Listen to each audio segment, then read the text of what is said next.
pambansang pangsaka na may layuning maibsan ang paghihirap ng ating mga magsasaka at pabilisin ang produksyon ng bigas sa mababang halaga. Yan ang hatid ng pamahalaan sa pagbisita ni Pangulong Ferdinand R. Marcos Jr. dito sa bayan ng Guagua, lalawigan ng Pampanga. Magandang araw, Bagong Pilipinas. Ako si Katrina Abad at live niyo kaming napapanood sa Facebook pages at YouTube channels ng Radio Television Malacanang, Presidential Communications Office at ng Department of Agriculture.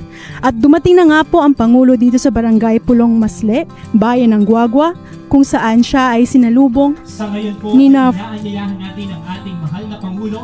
ni former President, now Pampanga 2nd District Representative Gloria Macapagal Arroyo. Kasama din po si Department of Agriculture Secretary Francisco Chu Laurel Jr. Pampanga 2nd District Representative Gloria Macapagal Arroyo, DA Secretary Laurel, Pampanga Governor Lilia Pineda,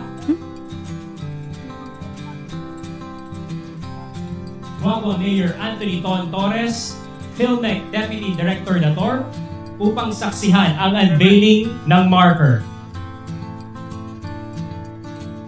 Ito na nga po na kasalukuyan po natin nasasaksihan ang ginagawang unveiling ng marker kasama ang Pangulo, ang dating Pangulong at ngayon ay 2nd District Representative Gloria Macapagal Arroyo.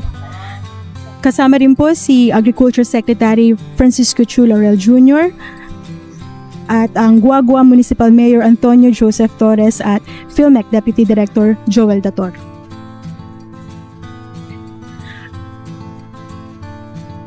At syempre rin po kasama ng ating sa okasyong ito ang mga kababayan po natin dito sa Guagua at karamihan nga po sa kanila ay mga magsasaka po dito sa Pampanga.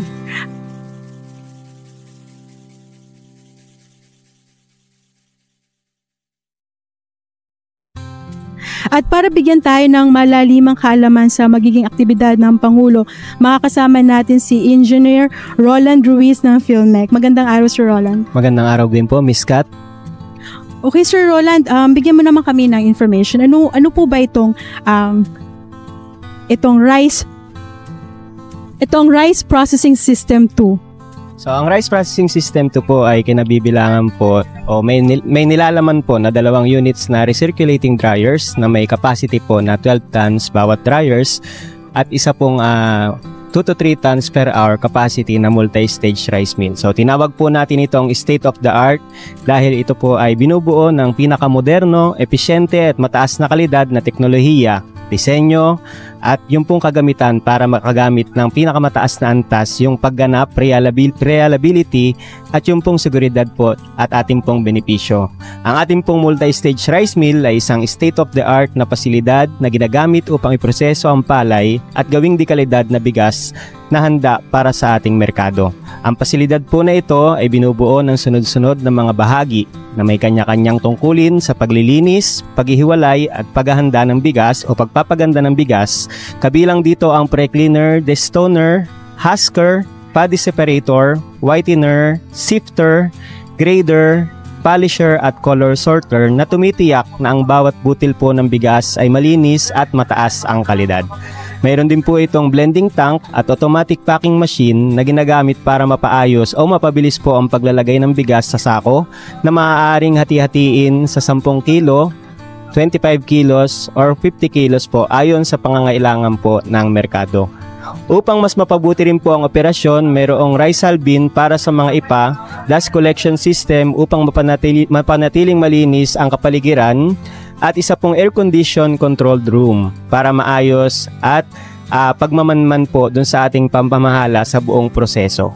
Isa po sa pinakamahalagang benepisyo ng sistemang ito ay ang pagtaas ng milling recovery rate sa 63 to 65% na mas mataas po ng halos 7% kumpara sa pambansang average na 55 to 58%. Ibig sabihin po mas maraming bigas ang nakukuha mula sa parehong dami ng palay na nilalagay po natin sa makinarya. At tumataas po ang ani at mas kaunti po ang sayang at mas malaking kita para sa ating pong mga magsasaka. Ang buong sistema pong ito ay nagkakahalaga ng humigit kumulang 53.6 million pesos, isang malaking pamumuhunan para mas mapaunlad po ang industriya ng bigas sa ating bansa.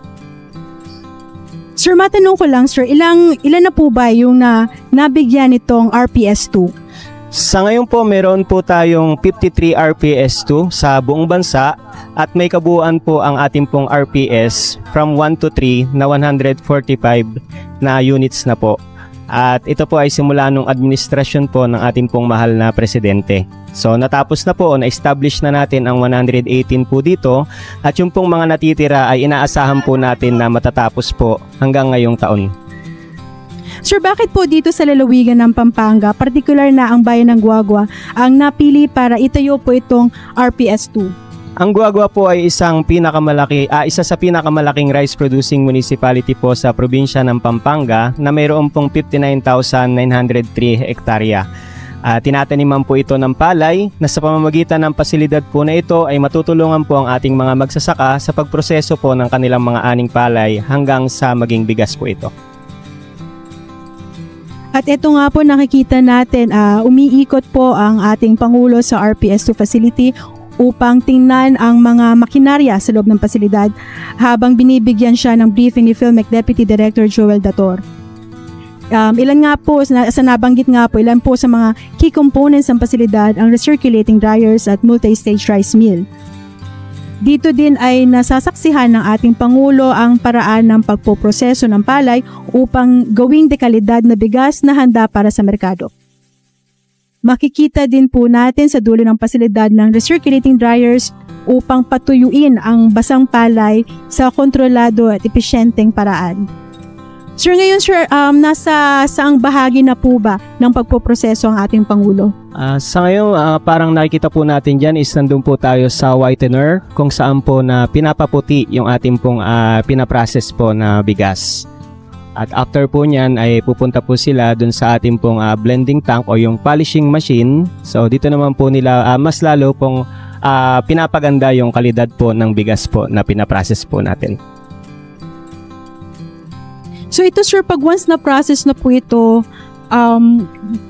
naibalot na po, ito na po yung ating nabibili sa merkado po. Yes po. Ayan po ay nakadepende rin po sa pangangailangan ng merkado at isa rin pong moderno po ang pagsasako po ng ating pong na-process na bigas. Pwede natin siyang iset ng 10 kilos hanggang 50 kilos. Depende po dun sa pangangailangan po ng merkado. Sir, ano po ba yung mga benepisyong nakukuha ng ating mga magsasaka sa pagkakaroon po nitong RCEF Rice Processing System? Isa po sa pinakamagandang benepisyo po na nakukuha po ng ating magsasaka, ito po ay pwede po nilang puntahan sa mga lugar po na nabigyan po natin ng rice processing system at doon na po nila dalhin yung kanilang mga palay upang ipatuyo. At ganoon din po pag natuyo, pwede po nilang dito na rin po ipamil para maging bigas. At nakakatulong po ito dun sa ating pong mga magsasaka, lalo na po dito po sa bayan po ng Guagua at sa buong probinsya po ng Pampanga.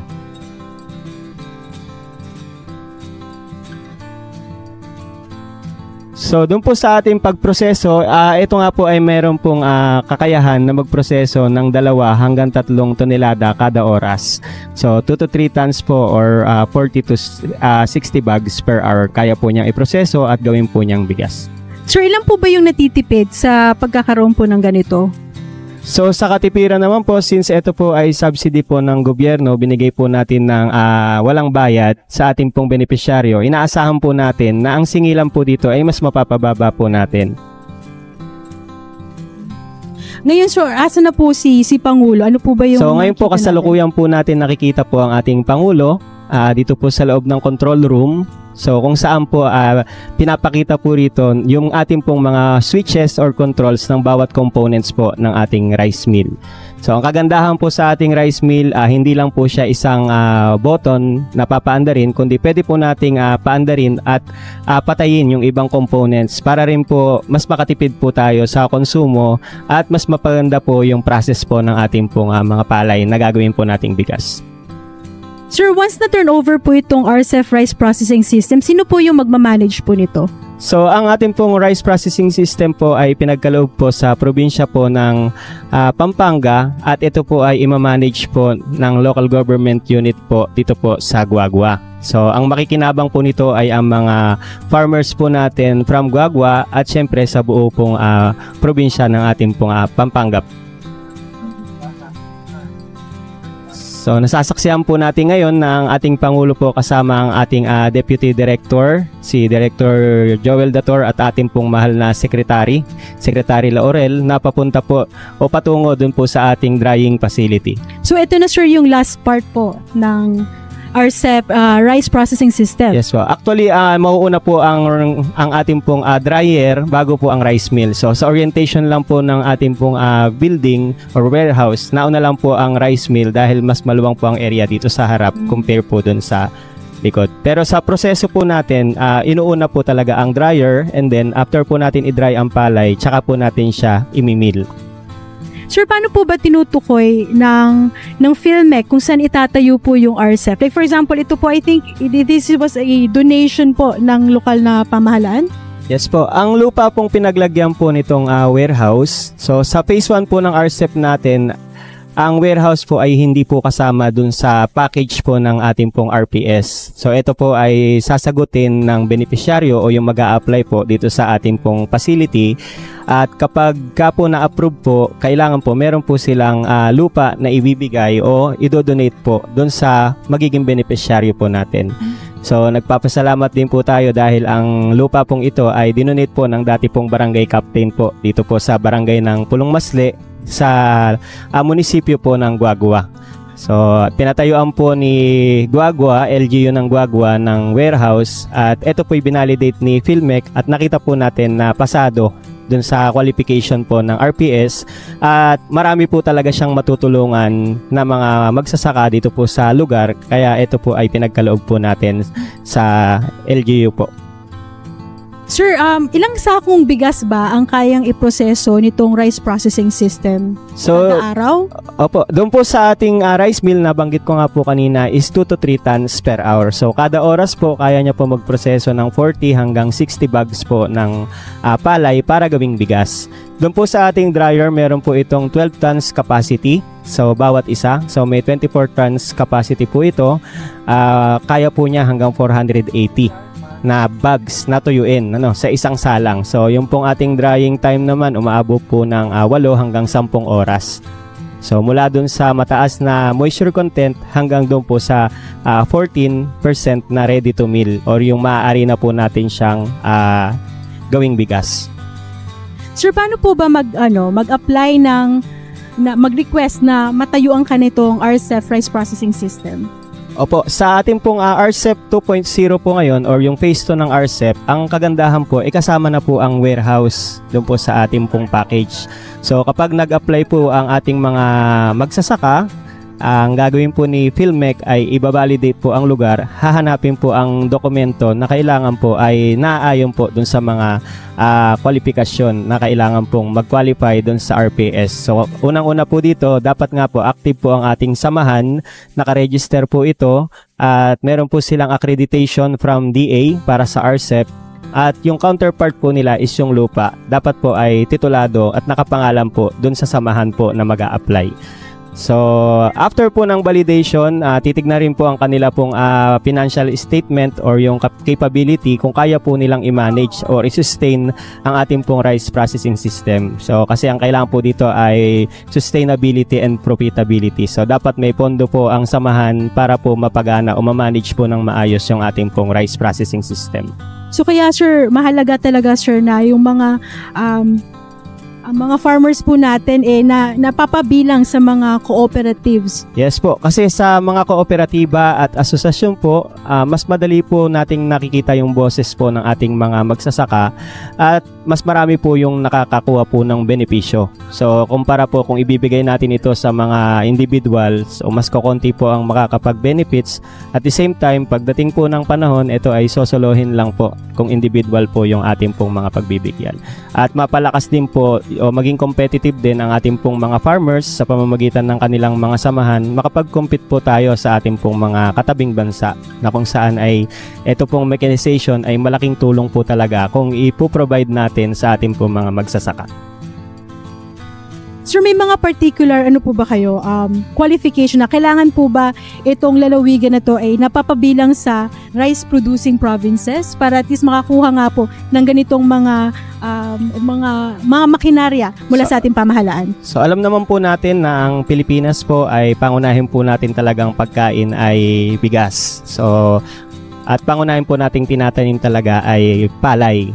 So noong pong phase 1 po ng RCEP, meron lang po tayong 57 provinces at mga munisipyo na hindi po kasama dun sa ating pong implementasyon. So balit nito pong nilagdaan ng ating Pangulo na kung saan inamyendahan po yung batas at in-extend po ay sinama na po or naidagdag po yung additional 20 provinces. Kaya total of 77 provinces na po yung binibigyan po natin. At wala na pong exemption dun sa mga munisipyo at syudad na hindi po kasama noong pong una pong phase po natin ng RCEP. Sir, maalala natin, sir, na bago magtaos yung taong 2024, nilagdaan po ng ating Pangulo ang Republic Act 12078 o ang pag-amenda ng Rice Certification Law. Could you tell us more about that po?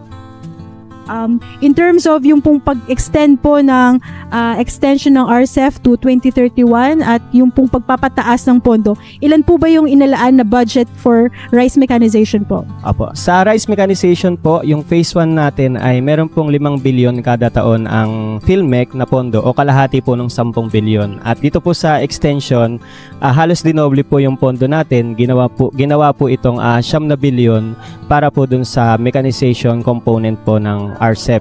Ang kagandahan po dito, meron po tayong mga, bukod po sa mga production technologies, may mga naidagdag na rin po tayong mga post-harvest at isa nga po dito yung sinasabi po natin na kasama na yung warehouse dun sa ating pong ipinamimigay na nung una po ay sinasagot po ito ng ating mga nagiging benepisyaryo. Isa pa po dito, meron na rin po tayong sinama na drying system na kung saan magbibigay po tayo ng post-harvest technology, yung pong ating dryer na 2 unit na meron na rin po siyang shed na kasama. So, ngayon po natutungayan po natin ng ating pong Pangulo dito po sa turnover naman po ng ating pong rice combine harvester. Sir, gaano po ba kahalaga itong mga rice combined harvesters na to at gaano po ba ito nakakatulong sa ating mga magsasaka? So, ang rice combine harvester po ay isa sa pinakamahalagang makinarya sa panahon po ng anihan. So, ito po ay multifunctional na makinarya at sabay-sabay po na gumaganap sa 3 proseso. Una po yung pag-aani, pangalawa yung pag-giik o yung threshing at pangatlo po yung paglilinis ng palay o yung cleaning. Ito po ay lubos na nakakatulong upang mapabilis po yung proseso ng pag-aani at makaiwas po sa pagkaantala lalo na kung malawak po ang ating pong sakahan. Isa rin po ito sa pinaka-kritikal na makinarya tuwing panahon po ng kalamidad o tag-ulan tulad ng bagyo o yun nga pong malalakas na ulan. Dahil po sa kakayahan po nitong ating pong makaani ng mas mabilis kumpara po dun sa manual na pamamaraan, sa mga ganitong pagkakataon ang mga pananim po natin ay naaani natin kaagad at naililigtas po natin mula sa posibleng pagkasira. Bukod po dun sa epesyente, nakakatulong din po ito sa pagbawas ng post-harvest losses at napapahusay po ang kalidad at ani at pagtaas po ng kita po ng ating pong magsasaka. So right now, sir, nakita natin na 5 po yung rice combined harvester ang ipinamimigay po ng ating pamahalaan. Magkano po ba ito suma total? Sa suma total po, umaabot po itong ating pong rice combine harvester ng 8.950 million. So, ang isang unit po nito ay nagkakahalaga po ng 1.79 million. At sino-sino, sir, yung kasalukuyang kausap ng ating Pangulo? Ito po ba yung mga leaders ng mga cooperatives ng mga magsasaka dito sa Pampanga? Opo, sila po, yung nakikita po natin, mga kinakausap po ng ating mahal na Pangulo ay ang ating pong mga benepisyaryo.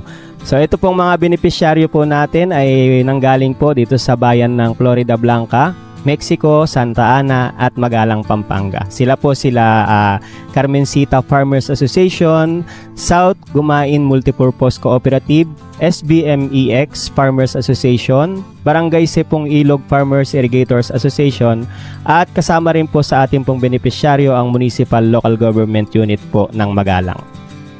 Sir, pag-usapan naman natin, paano po ba mag-apply para ang isang kooperatiba ay magkaroon po ng ganitong mga makinarya? Apo. So, kailangan lang po ay yun nga, registered po tayo na asosasyon at kooperatiba, active, meron pong DA accreditation, at maaari po kayong lumapit din po sa inyong mga municipal or city agriculture office para tulungan po dun sa proseso o yung mga proforma na kailangan po nating ipasa para makapag-apply po tayo dito sa ating programa. So far, sir, ilan na po ba ang napamigay na makinarya sa ilalim ng RCEP Mechanization Program? So mula po nang nag-umpisa po ang RCEP noong 2019 hanggang sa kasalukuyan, meron na po tayong suma total na 32,888 units po na naipamigay at umaabot na po ng 17,713 beneficiaries po ang nakikinabang na may kabuuan po o humihigit kumulang po na 1 milyong mga magsasaka na po ang nakikinabang po sa ating pong programa.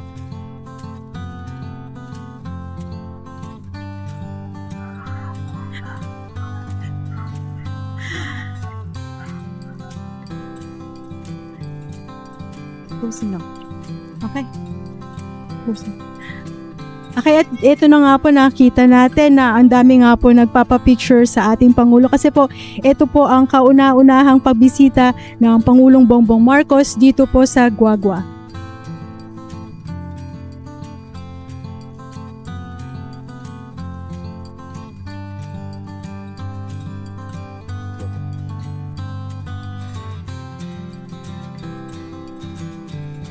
Sir, meron po bang mga nasa pipeline na mga maraming proyekto? salamat po sa ating Pangulo, Ferdinand R. Marcos Jr. Ay naku, kulangan na tayo ng oras. Nais po namin ipaabot ang taus-pusong pasasalamat sa mahal na Pangulo para sa kanyang patuloy na pagsuporta sa mga programa at pamamahagi ng assistance sa ating mga magsasaka at higit sa lahat ang paglalaan ng kanyang oras para sa isang napaka-espesyal na araw na ito para sa ating bayan at sa ating lalawigang Pampanga.